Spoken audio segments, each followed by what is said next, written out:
talk about layoffs.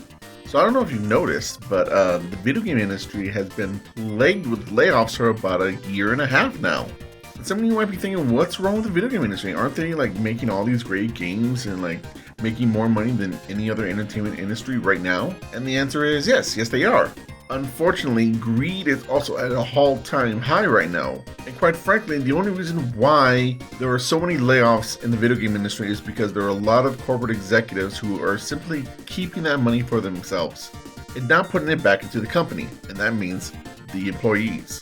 This also probably explains why video games are also like in the worst state that they've been, considering that a lot of them are being released broken, or a lot of the big time games like your NBA 2Ks and Call of Duties are kind of the same thing and not really much better than like a 6 or a 7 out of 10.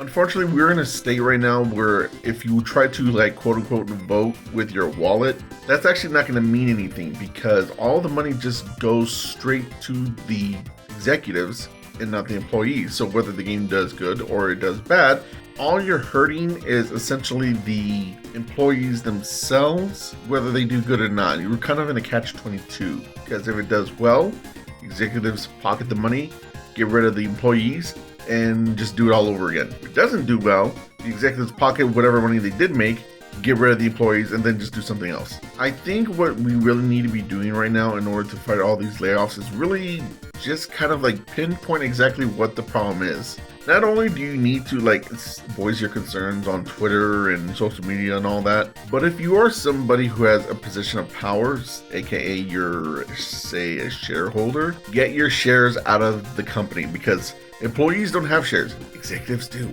And that's what's going to really hurt them. Other than that, though, there's not really a whole lot that the common man can really do for the employees of this company, and it's really kind of disheartening. The video game industry is not in a great place right now, and while I don't see a quote-unquote crash of the market coming anytime soon, it's still very possible.